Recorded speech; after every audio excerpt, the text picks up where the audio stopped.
Al-Iman TV.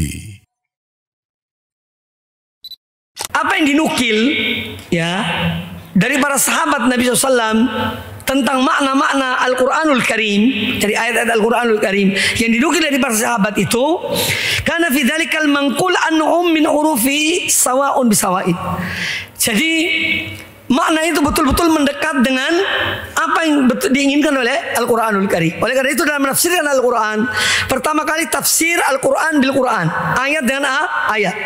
Kemudian yang kedua, derajat kedua, Quran dengan hadis.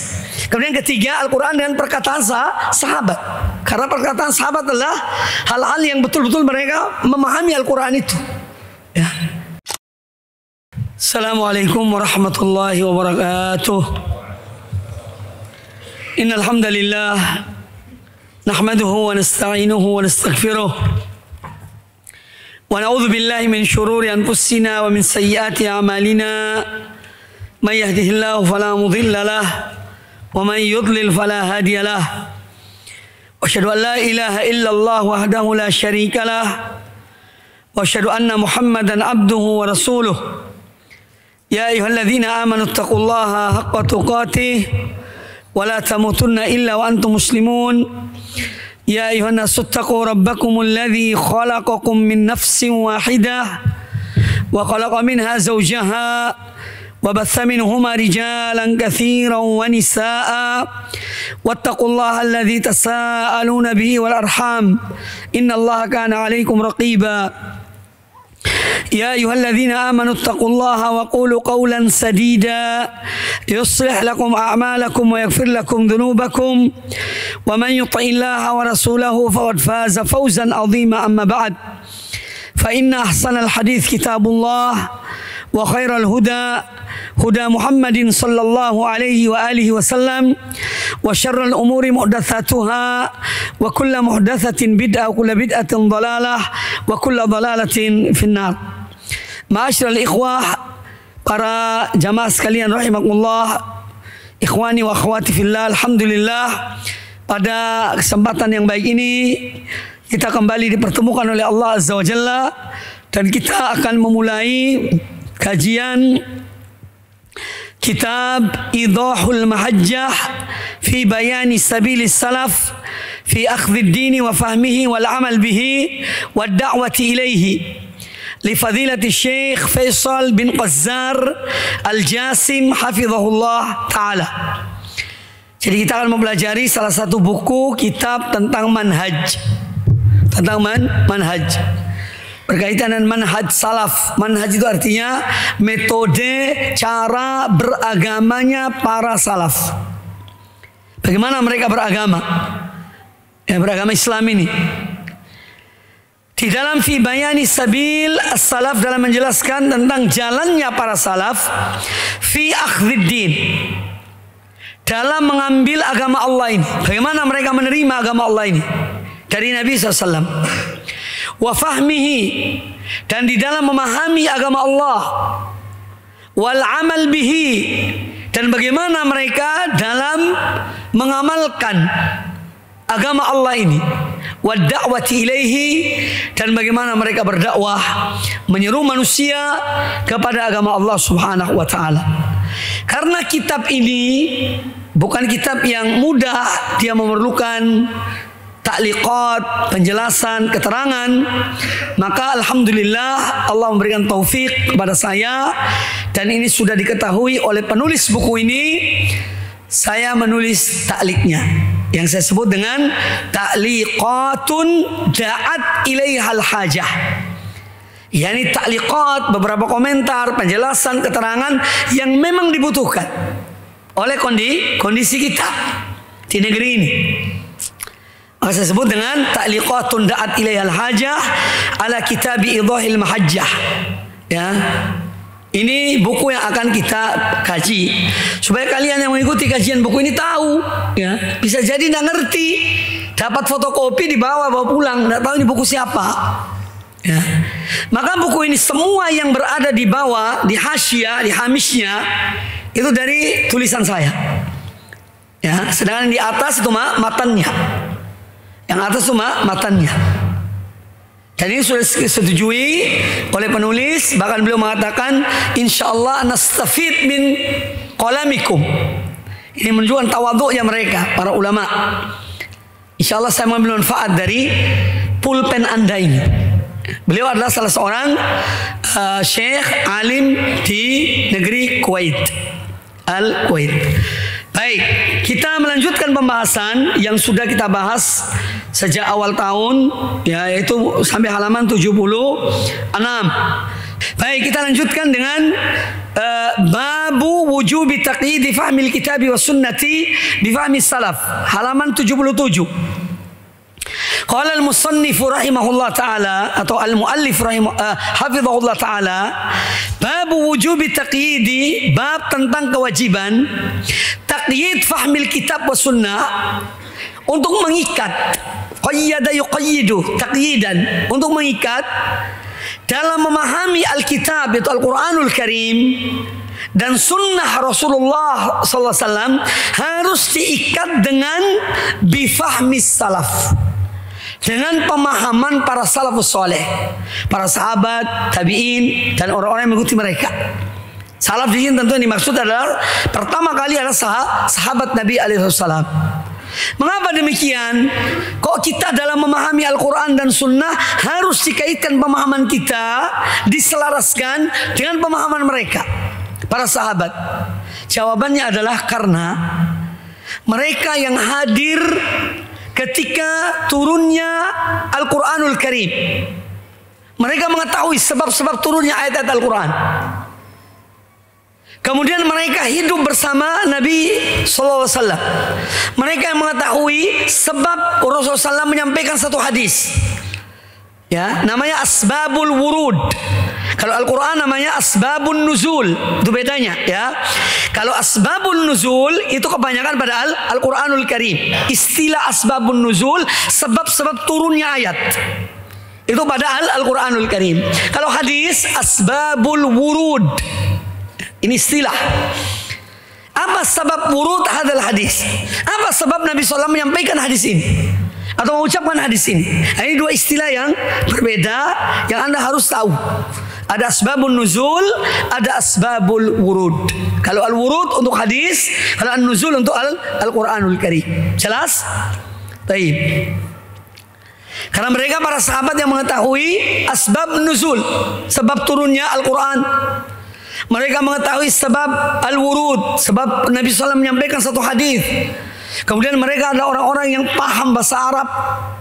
Karena Al-Quranul Karim dan hadis Nabi SAW, Al-Quran diturunkan dengan bahasa Arab. Dan bahasa Arab yang paling terkemuka dahulu, yang menjadi standar bahasa, adalah bahasanya Quraisy, kabilah yang paling terpandang. Makanya Al-Quran turun dengan bahasa Quraisy. Itu sebabnya mengapa kita merujuk dalam memahami Al-Quran dan Sunnah, kita merujuk kepada atau mengikat dengan pemahaman para sahabat. Bab wujub, perkataan beliau tentang wujub artinya kewajiban. Bab tentang kewajiban mengikat dalam memahami Al-Quran dan Sunnah dengan pemahaman para salaf. Harus diikat. Kalau tidak diikat bahaya. Kalau tidak diikat bahaya, akan terlepas. Dan sesuatu yang terlepas itu biasanya liar. Biasanya liar, sesuai dengan keinginannya. Apalagi hidup di zaman banyak hawa nafsunya, banyak syahwatnya, banyak syubhatnya. Oleh karena itu dalam memahami agama Allah, memahami Al-Quran dan Sunnah, harus sesuai dengan pemahaman para salafus soleh, para sahabat, para tabi'in, dan orang-orang yang mengikuti mereka dengan baik. Ayat pertama yang dibawakan sebagai dalil tentang bab ini, yaitu firman Allah Azza wa Jal dalam surat An-Nahl ayat 43. Allah Azza wa Jalla berfirman, Qala ta'ala fas'alu ahla dzikri in kuntum la ta'lamun. Bertanyalah kalian kepada orang yang berilmu jika kalian tidak mengetahui. Apa hubungan ayat ini dengan bab ini. Fas'alu ahla dzikri in kuntum la ta'lamun. Bertanyalah pada orang berilmu kalau kalian tidak mengetahui. Hubungannya adalah tidak diragukan bahwa yang paling pantas mendapatkan istilah ahlu dzikri pertama kali adalah para sahabat sebelum yang lainnya. Kalau ulama-ulama yang datang sesudah mereka itu juga dinamakan ahlu dzikri, apalagi para sahabat. Min bab aula, lebih utama untuk mereka disebut dengan ahlu dzikri. Karena mereka yang matang di dalam memahami agama Allah ini, sebagaimana sebab-sebab yang sudah saya sebutkan tadi. Jadi Allah berfirman, fas'alu, bertanyalah kalian kepada ahlul ilmi, ya ahlul dzikri artinya ahlul ilmi, in kuntum la ta'lamun, jika kalian tidak mengetahui. Ada faidah dari ayat ini yang disebut oleh Syekh Al-Alamah Al-Muhaddits Muhammad Nasiruddin Al-Albani rahmatullah alaih. Dalam satu ucapan beliau, ayat ini Allah membagi manusia menjadi dua golongan. Masing-masing mempunyai kewajiban. Dalam ayat ini, fas'alu ahla dzikri in kuntum la ta'lamun. Golongan pertama yang Allah sebutkan adalah ahlu dzikri, yaitu para ulama. Mereka mempunyai kewajiban, para ulama itu. Kemudian golongan kedua yang disebutkan oleh Allah dalam ayat ini, yaitu orang yang tidak berilmu. In kuntum la ta'lamun, jika kalian tidak mengetahui. Jadi orang-orang yang tidak punya ilmu. Nah, masing-masing mempunyai kewajiban. Kewajiban golongan yang pertama, ahlul ilmi, atau kewajiban yang golongan yang kedua, orang yang tidak punya ilmu, kewajiban mereka adalah bertanya kepada golongan yang pertama. Itu orang-orang yang berilmu. Harus bertanya. Kemudian kewajiban golongan yang disebutkan yang pertama, yaitu ahlul ilmi, adalah menjawab pertanyaan orang-orang yang tidak mempunyai ilmu. Itu faidah yang disebutkan oleh Syekh Al-Albani rahmatullah alaih dalam satu tulisan beliau. Jadi ayat ini menyebutkan dua golongan manusia, masing-masing mempunyai kewajiban. Orang berilmu dan orang tidak punya ilmu. Yang tidak punya ilmu mempunyai kewajiban untuk bertanya kepada yang berilmu, dan yang berilmu mempunyai kewajiban untuk menjawab pertanyaan orang yang tidak punya ilmu. Selesai. Kalau umat ini berjalan dengan satu ayat ini dalam kehidupan mereka, maka insya Allah tidak akan ada kerancuan dalam pemikiran, dalam beragama, dalam beribadah. Karena orang yang tidak punya ilmu bertanya kepada orang yang punya ilmu. Fas'alu ahla dzikri in kuntum la ta'lamun. Jadi kaitannya ayat ini dengan bab, karena yang paling pantas mendapatkan gelar ahlul ilmi adalah para salafus saleh, di kalangan sahabat dan tabi'in serta orang-orang yang mengikuti mereka dengan baik. Kemudian dalil yang kedua, Allah Ta'ala berfirman tentang kemuliaan para sahabat. Allah Azza wa Jalla berfirman, was-sabiquna al-awwaluna minal muhajirin wal ansar walladzina tabauhum bi ihsanin radhiyallahu anhum wa radu an. Dan orang-orang yang terdahulu yang pertama-tama memeluk Islam dari golongan muhajirin dan golongan ansar, walladzina tabauhum bi ihsanin, dan orang-orang yang mengikuti mereka dengan baik, radhiyallahu anhum wa radu an. Allah ridho kepada mereka dan mereka ridho kepada Allah. Nah, di dalam ayat ini Allah menyebut tentang salaf, dua golongan yang disebutkan oleh Allah Ta'ala dalam ayat ini. Pertama, golongan sahabat, al-muhajirun dan al-ansar. Ya, ini golongan yang pertama, tingkatan pertama dari salaf adalah para sahabat, muhajirin dan ansar. Kemudian Allah menyebut generasi yang kedua. Jadi Allah menyebut ini dua generasi. Generasi yang pertama para sahabat, dan Allah menyebut muhajirin dan ansar. Dan generasi kedua adalah walladzina tabauhum, dan orang-orang yang mengikuti mereka. Ini adalah generasi tabi'in. generasi tabi'in, dan orang yang mengikuti mereka dengan baik. Walladzina taba'uhum bi ihsan. Nah, kita sering mendengar dalam kajian-kajian tentang salaf bahwa salafus saleh itu ada 3 generasi yang disebut dengan al-qurun ats-tsalatsa al-mufaddalah. 3 generasi pertama yang utama. Sementara dalam ayat Al-Quran Allah menyebutkan 2 generasi. Lalu generasi ketiga di mana, Ustaz? Dari mana dalilnya? Dalilnya adalah dari hadis Abdullah bin Mas'ud radhiyallahu taala an. Ya. Jadi generasi ketiga dari hadis. Generasi 1 dan 2 dari Al-Quran. Generasi ketiga dari hadis Nabi SAW. Dari Abdullah bin Mas'ud radhiyallahu an bahwa Rasulullah SAW bersabda, "Khairun nasi qarni." Sebaik-baik manusia adalah generasi aku. Ini generasi pertama, sahabat. Thumma alladzina yalunahum. Kemudian yang datang sesudah mereka, itu tabi'in. Thumma alladzina yalunahum. Kemudian yang datang sesudah mereka, sesudah tabi'in. Ini generasi ketiga yaitu tabi'ut tabi'in atau atba'ut tabi'in. 2 istilah yang dipakai oleh para ulama. Tabi'ut tabi'in atau atba'ut tabi'in. Jadi menjadi berapa? 3 generasi. Ya, 2 generasi, dasarnya dalilnya dari Al-Quranul Karim, dan generasi ketiga dalilnya dari hadis Nabi Sallallahu Alaihi Wasallam. Nah, Allah menyebutkan di sini tentang para sahabat dan kaum muhajirin dan ansor dan tabiin, orang-orang yang mengikuti mereka dan baik. Apa kata Allah tentang mereka? Radhiyallahu anhum wa radu'an. Allah ridho pada mereka dan mereka ridho pada Allah. Ya, ini menunjukkan bahwa mereka dalam memahami agama, dalam mengambil agama, dalam menjalankan agama, di dalam berdakwah kepada manusia kepada Islam, mereka telah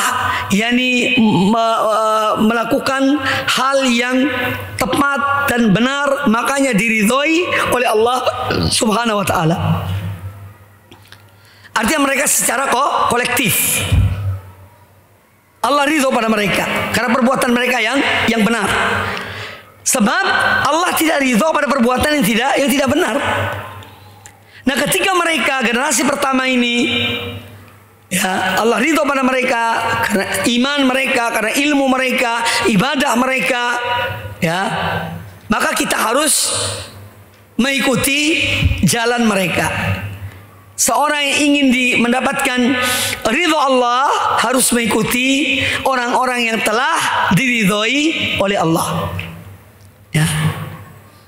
Dari itu ayat ini juga sebagai dalil tentang kewajiban untuk mengikat pemahaman kita kepada agama Allah dengan pemahaman para salafus saleh, yaitu orang-orang yang telah diridhoi oleh Allah Subhanahu wa taala. Kemudian dalil yang lain yang dibawakan oleh penulis hafizahullah taala, yaitu apa yang dilakukan oleh Ali bin Abi Thalib radhiyallahu an, Amirul Mukminin, Al-Khalifatur Rashid Ar-Rabi', Khalifah Ar-Rashid yang keempat. Ba'atha Aliun radhiyallahu anhu Ibn Abbas radhiyallahu an ila al-Khawarij liyuhawirahum. Ya.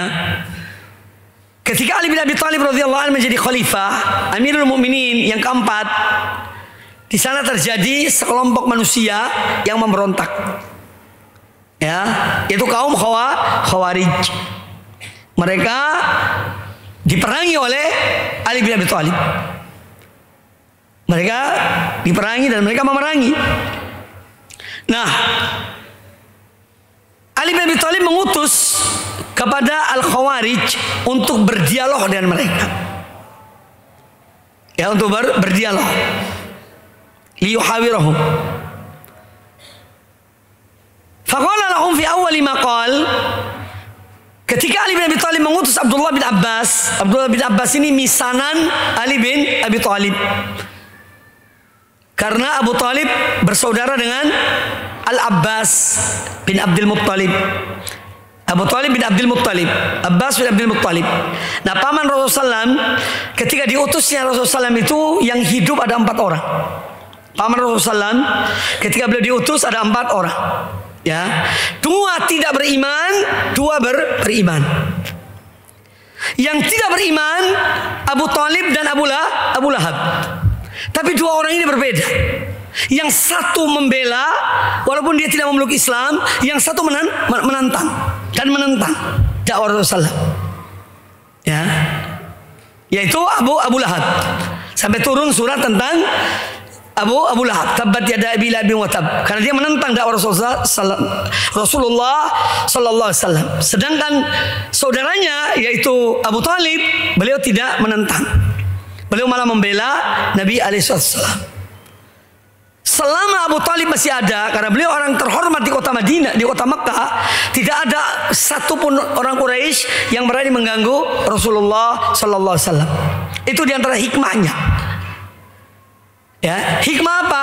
Hikmah Abu Thalib tidak memeluk Islam. Tidak ada orang Quraisy yang berani mengganggu Rasulullah sallallahu alaihi wasallam. Karena beliau adalah seorang terpandang, Abu Thalib itu disegani oleh kaumnya. Begitu wafatnya Abu Thalib,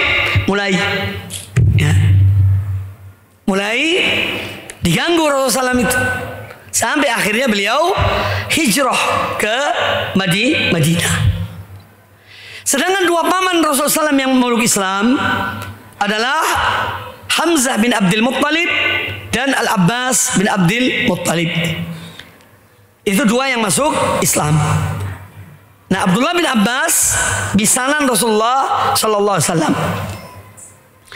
Beliau diutus oleh Ali bin Abi Thalib radhiyallahu anhu untuk berdialog dengan orang-orang Khawarij. Faqala lahum fi awwali maqal, maka Abdullah ibnu Abbas berkata sebagai kalimat pembuka ketika berbicara dengan mereka, berdialog dengan orang-orang Khawarij, kata Abdullah bin Abbas, "Ataitukum min indi sahabatin nabiyyi sallallahu alaihi wasallam minal muhajirin wal ansar." Ya, ataitukum, aku datang menemui kalian. Ya. Dari siapa kamu datang ini? Utusan siapa? Min indi, dari pihak sahabat Nabi sallallahu alaihi wasallam, baik golongan muhajirin maupun golongan ansor. Ini menunjukkan bahwa tidak ada satu orang sahabat pun yang masuk ke golongan Khawarij. Jadi ucapan Abdullah bin Abbas ini menunjukkan apa? Tidak ada seorang sahabat pun dari golongan muhajirin dan ansor yang bersama mereka. Bersama Khawarij. Itu makna perkataan Abdullah bin Abbas ini. Ataitukum min indi sahabatin Nabi sallallahu alaihi wasallam minal muhajirin wal ansar. Min indi ibni ammin Nabi sallallahu alaihi wasallam wa sihrihi. Aku datang dari pihak anak paman Nabi sallallahu alaihi wasallam wa sihrihi, dan menantu beliau. Karena Ali bin Abi Thalib suami dari Fatimah binti Muhammad radhiyallahu anha. Jadi aku datang dari pihak paman Nabi sallallahu alaihi wasallam, dan dia adalah sihrihi, adalah menantunya, menantu Rasulullah SAW. Wa alaihim nazal al-Quran. Pada mereka lah turunnya Al-Quran. Pada siapa? Pada sahabat Nabi SAW, muhajirin dan ansar, dan pada keluarga Rasulullah SAW turunnya Al-Quran. Wa alaihim nazal al-Quran. Pada mereka lah Al-Quran itu turun. Fahum a'lamu bita'wilihi. Maka mereka, para sahabat muhajirin dan ansar itu, a'lamu bita'wilihi minkum, lebih mengetahui takwil tafsir Al-Quran daripada kalian. Takwil di sini artinya apa? Tafsir. Takwil artinya tafsir Al-Quran. Mereka lebih memahami, mengetahui tentang tafsir dari Al-Quran dibandingkan kalian. Kemudian kata beliau radhiyallahu an, Walaysa fikum minhum ahadun, dan tidak ada seorang pun dari kalangan sahabat pada kalian. Walaysa fikum minhum ay minas sahaba minal ansar wal minal muhajirin wal ansar ahadun minkum. Tidak ada seorang pun dari kalian, tidak ada seorang pun dari mereka yang bersama kalian, wahai khawarij. Nah, ini juga menunjukkan bahwa mereka dijadikan sebagai hujjah oleh Abdullah bin Abbas ketika berdialog dengan Khawarij. Dan beliau menyebutkan di sini, fahum a'lamu, mereka lebih mengetahui, lebih berilmu tentang tafsir Al-Quran, karena Al-Quran turun pada mereka. Ya, Al-Quran turun pada mereka.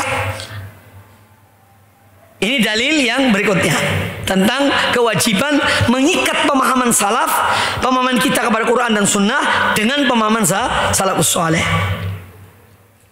Nah, hadis Abdullah bin Abbas ini, atau apa yang dilakukan oleh Ali bin Abi Thalib mengutus Abdullah bin Abbas, tentu di sini ya banyak pelajaran diambil sebetulnya. Di antaranya adalah perlunya dialog di saat memang membutuhkan dialog untuk menghilangkan syubhat. Maka jika diperlukan, tidak mengapa, boleh. Ini salah satu di antara pengecualian. Sebetulnya dalam ajaran Ahlussunnah wal Jamaah, ya, itu berlepas diri dari ahlul bidah. Tidak duduk di majlis mereka, tidak bicara dengan mereka. Itu pada dasarnya.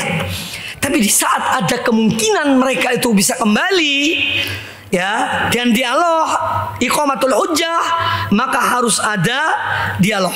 Tetapi siapa yang berdialog? Orang yang alim, ya, bukan yang baru perbaiki tahsin al-fatihahnya, ya, baru dengar satu hadis sahahahu al-Albani, ya, kemudian duduk sama majelis mereka, mau sok dialog dengan mereka.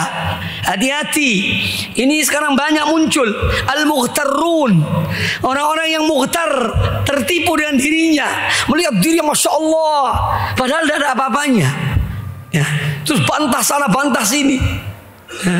Nanti kalau dipegang kayak curut, tahu curut, tikus yang kemasukan air. Oh, enggak tahu. Iya, maka tidak usah ya bergaya. Ya. Sekarang ini saatnya belajar, saatnya menuntut ilmu. Kemudian juga hadis kisah ini menjelaskan kepada kita tentang keutamaan para sahabat.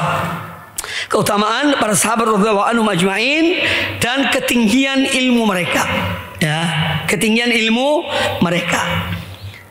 Dan hadis ini menjelaskan kepada kita bahwa penyimpangan yang terjadi, ya, dalam aliran-aliran sekte-sekte Islam ini adalah yang keluar dari pemahaman sahabat. Karena tidak ada di antara sahabat satu orang pun disebutkan di sini yang bersama Khawarij ketika itu. Ini menunjukkan bahwa terjadinya penyimpangan itu karena menyimpang dari jalannya para sahabat. Maka terjadi penyimpangan, munculnya Mu'tazilah, munculnya Murji'ah, munculnya Khawarij dan yang lainnya karena mereka keluar dari pemahaman para sahabat radhiyallahu anhum ajma'in. Oleh karena itu kita diperintahkan untuk mengikuti jalannya para sahabat atau para salafus saleh dalam kita memahami agama Allah Subhanahu wa taala, dalam mengamalkannya, dalam menerapkannya, dalam kita berdakwah menyeru manusia kepada agama Allah Subhanahu wa taala. Kemudian wajah rajulun asy-Sya'biyah. Pernah ada seorang datang kepada Asy-Sya'bi. Asy-Sya'bi salah seorang tabi'in.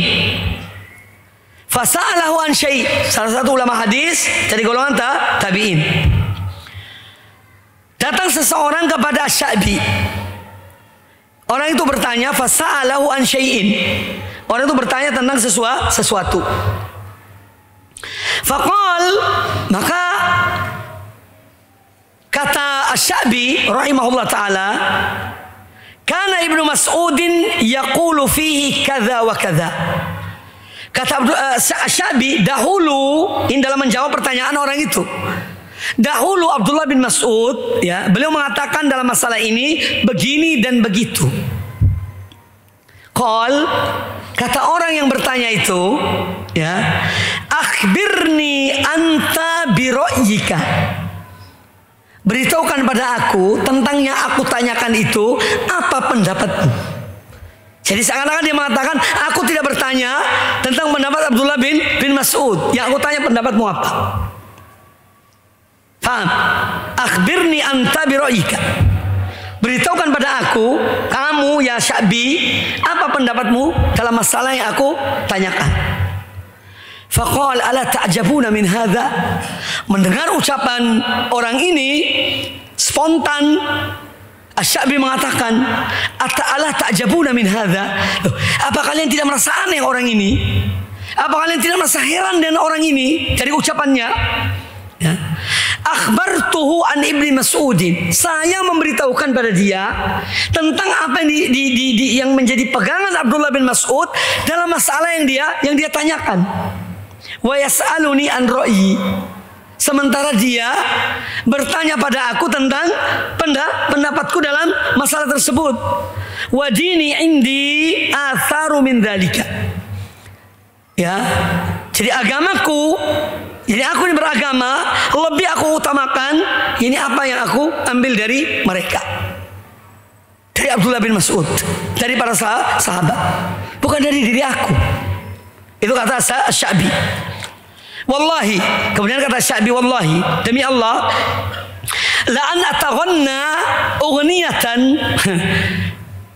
Seandainya aku menyanyikan sesuatu, ya, ahabbu ilayya min an ukhbira bi ra'yi. Lebih aku sukai daripada aku memberitahukan masalah yang ditanyakan tadi dengan pendapatku sendiri. Lebih baik aku nyanyi daripada aku memberitahukan masalah ini dengan pendapat aku sendiri. Ini menunjukkan apa? Mereka menghormati, ya, apa yang diterima dari para sahabat. Meskipun di sini ada lemahnya riwayat ini, tapi ini sebagai pelajaran bagi kita. Saya sebutkan riwayat ini ada kelemahannya, namun ini menunjukkan pelajaran tentang bagaimana mereka dahulu menghormati, ya, perkataan para sahabat Rasulullah SAW radhiyallahu anhum ajma'in. Wa qala Ibnu Mas'ud radhiyallahu an, Abdullah bin Mas'ud berkata, man kana minkum muta'assiyan, barang siapa di antara kalian yang ingin menjadikan seseorang teladan sebagai teladan, man kana minkum muta'assiyan, barang siapa di antara kalian yang ingin menjadikan seseorang sebagai teladan, muta'assiyan artinya falyata'assa bi ashabi Muhammadin sallallahu alaihi wasallam, maka hendaknya dia menjadikan para sahabat Muhammad sallallahu alaihi wasallam sebagai teladan. Ya, man kana minkum muta'assiyan falyata'assa bi ashabi Muhammadin sallallahu alaihi wasallam. Falyata'assa, dia falyaqtadi. Hendaknya dia menjadikan qudwah mereka sebagai qudwah. Ya, ta'assa ya ta'assa. Artinya iqtada yaqtadi, menjadikan teladan. Ja'alahu uswah, falyata'assa yaj'aluhu uswatan. Falyata'assa bi ashabin Muhammad sallallahu alaihi wasallam fa innahum kanu abarra hadhil ummati quluban. Apa yang dijadikan alasan oleh Abdullah bin Mas'ud sehingga para sahabat dijadikan sebagai qudwah, sebagai uswah hasanah, contoh teladan? Kata beliau, fa innahum kanu abarru hadhil ummati quluban. Karena mereka adalah orang-orang yang paling berbakti hati mereka di antara umat ini. Paling berbakti pada Allah Ta'ala, yaitu para sahabat. Tidak ada yang lebih berbakti kepada Allah Ta'ala daripada para sahabat. Abarru quluban. Hati mereka luar biasa, amal perbuatan mereka luar biasa dalam beribadah kepada Allah Ta'ala. Fa innahum kanu abarra hadhil ummati quluban wa a'maqaha ilman. Dan mereka adalah orang-orang yang paling berilmu di antara umat ini. Wa a'maqaha, paling dalam ilmunya. A'maq itu lebih dalam. Ismut tafdhil dari amiq. Amiqun dalam, a'maq lebih dalam. Ya, jadi wa a'maqaha ilman. Ay wa a'maqa hadhil ummati ilman. Hadis itu kembali pada umat. Dan mereka adalah orang-orang yang paling mendalam ilmunya di antara umat ini. Wa aqallaha takallufan. Mereka adalah orang-orang yang paling tidak membuat hal-hal yang membebani diri mereka sendiri. Apa yang mereka terima dari Rasulullah SAW mereka amalkan. Yang mereka memang tidak ada, mereka tidak amalkan. Jadi tidak membebani diri dengan hal-hal yang tidak diajarkan oleh Nabi sallallahu alaihi wasallam. Wa aqallaha takallufan. Mereka mengerjakan apa adanya, apa yang diperintahkan Allah dan Rasulnya. Wa aqwamaha hadiyan.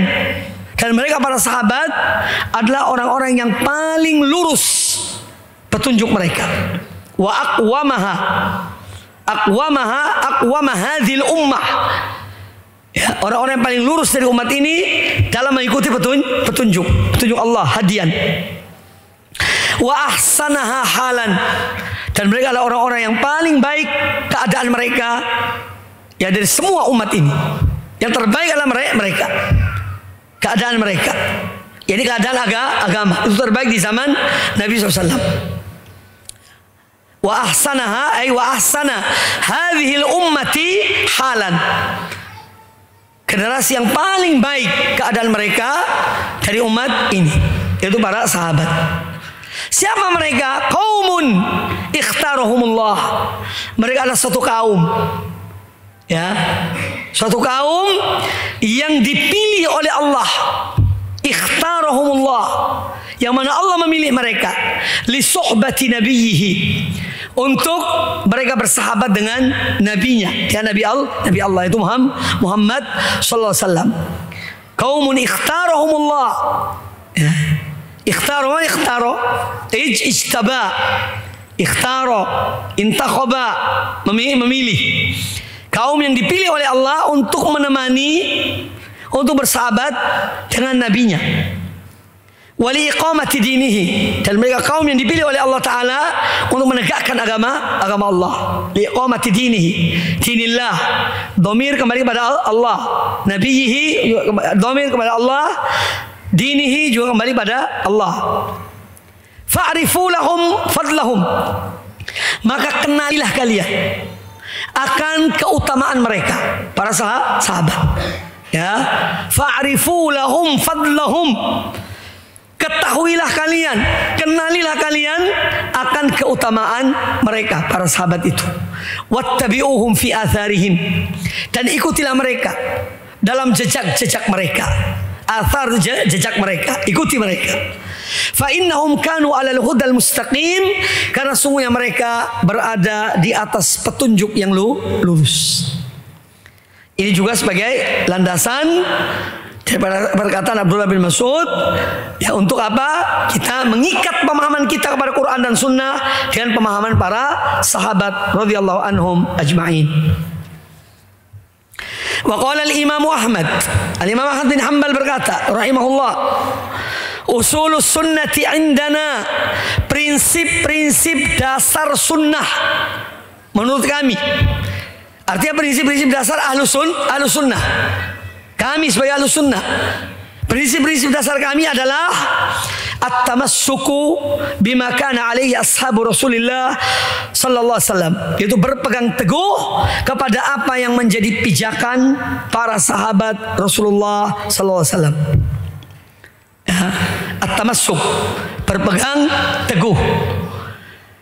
Bima kana alaihi ashabu Rasulullah sallallahu alaihi wasallam, berpegang teguh kepada apa yang menjadi pijakan para sahabat Rasulullah sallallahu alaihi wasallam. Dan kemudian di antara usul as-sunnah indana, di antara prinsip-prinsip dasar sunnah bagi kami ahlu sunnah adalah al-iqtida'u bihim wal iqtida'u bihim, ya, mengikuti mereka mengikuti jejak mereka para sahabat. Wa tarkul bid'ah, termasuk prinsip dasar bagi Ahlussunnah wal Jamaah, pengikut para salafus saleh, adalah meninggalkan perbuatan-perbuatan bid'ah yang tidak dicontohkan oleh Rasulullah SAW dan tidak dilakukan oleh para sahabat. Ya. Tarku al-bid'ah. Wa kullu bid'atin fahiya dhalalah, dan setiap bid'ah, setiap hal-hal baru yang diada-adakan dalam agama ini adalah sebuah penyimpangan, sebuah kesesatan. Ini prinsip dasar Ahlussunnah wal Jamaah dalam kitab Imam Ahmad bin Hanbal. Beliau mempunyai risalah tentang usul sunnah, ya, usul ahli sunnah, yang ditulis oleh Imam Ahmad bin Hanbal. Ya, risalah kecil, prinsip-prinsip dasar Ahlussunnah wal Jamaah dalam beragama. Salah satu poin-poin pertama yang disebut oleh beliau ya ini, usul sunnah indana at-tamassu bima kana alaihi ashabu Rasulullah sallallahu wal iktida'u bihim wa tarkul bid'ah wa kullu bid'atin fahiya dhalalah. Ini insyaallah kita tambah satu lagi. Perkataan Ibnu Taimiyah rahimahullah. Wa qala Ibnu Taimiyah rahimahullah taala, wa aslu wuqu'i ahli dhalal fi mithli hadha at-tahrif, pada dasarnya kata beliau, yang menjadi sumber menyimpangnya ya, atau perubahan-perubahan yang terjadi yang dilakukan oleh mereka ahlul dhalal, orang-orang yang menyimpang, itu terjadi pertama kali karena al-i'rad. Al-i'rad, berpaling an fahmi kitabillah ta'ala kama fahimahu as-sahabah wat tabi'un. Pokok penyimpangan mereka, orang-orang yang menyimpang dari jalan Allah, dari jalan Ahlussunnah wal Jamaah, itu karena mereka berpaling ya dari memahami Al-Qur'an, kitabullah, sebagaimana yang dipahami oleh para sahabat dan tabi'in. Itulah pokok permulaan terjadi penyimpangan. Mereka tidak mengikuti pemahaman para sahabat terhadap Quran, Al-Quranul Karim. Kemudian yang kedua, tadi pertama al-i'rad an fahmi kitabillah kama fahmi as-sahabat wa tabi'un. Yang kedua, wa mu'aradatu ma dalla alaihi bima yunaqidhuhu. Mereka selalu mempertentangkan, membenturkan, ya, selalu membenturkan, ya, apa yang ditunjukkan oleh pemahaman para sahabat atau dalil itu, ya, dengan yang berlawanan. Dan yang berlawanan yang mereka tangkap itu dibenturkan dengan pemahaman sahabat. Maka terjadi penyimpangan. Wa hadza huwa min a'dhamil muhadat lillah wa lirasuli, dan inilah termasuk a'dham, sikap permusuhan, penentangan kepada Allah dan kepada Rasulnya. Jadi mereka tidak sami'na wa ata'na. Kalau sahabat dahulu sami'na wa ata'na. Ketika turun ayat, ya, ketika Nabi SAW menyampaikan hadis, mereka sam'an wa ta'atan kepada Rasulullah, kepada Allah dan Rasulnya. Nah, muncul ini orang-orang yang menyimpang. Mereka tidak lagi seperti itu. Mereka benturkan dan pemikiran mereka dan hawa nafsu mereka, sehingga terjadi penyimpangan. Dan ini merupakan a'dhamul muhadat lillah wa lirasuli, penentangan yang besar terhadap Allah dan Rasulnya. Lakin ala wajhin nifaq wal khida'. Namun ini cara ini termasuk cara orang-orang munafik, ya, atau perbuatan kemunafikan dan sebuah kebohongan. Artinya kadang-kadang mereka tahu itu benar, tapi mereka tidak mau menerima. Mereka lebih mengutamakan akal mereka, hawa nafsu mereka, daripada pemahaman yang benar dari para sahabat. Maka dari situlah kemudian terjadi penyimpangan.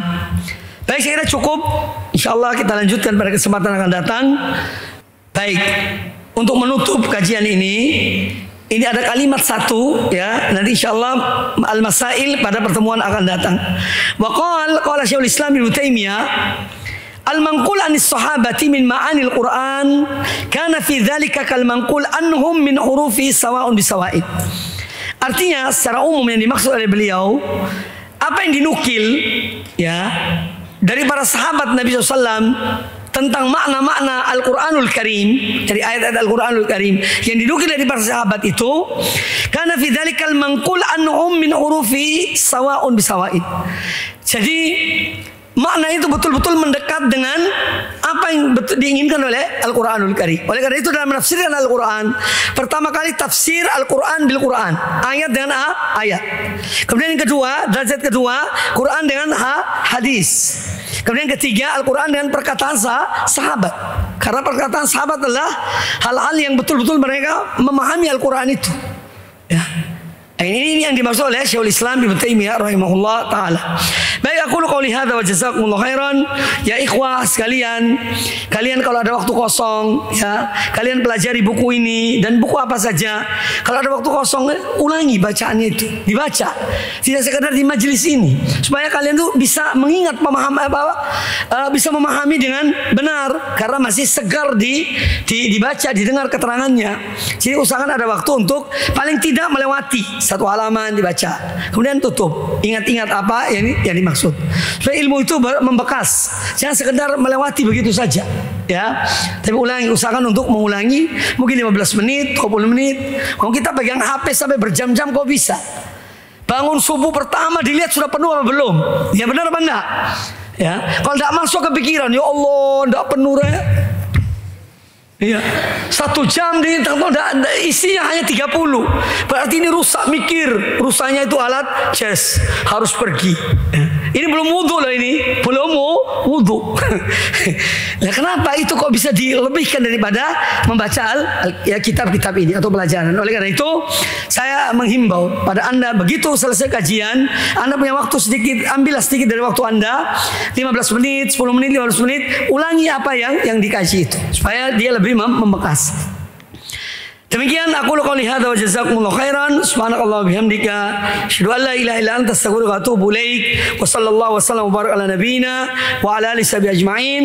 Assalamu alaikum warahmatullahi wabarakatuh. Dukung channel kami dengan like, subscribe, dan aktifkan notifikasi agar kamu tidak ketinggalan video-video menarik lainnya.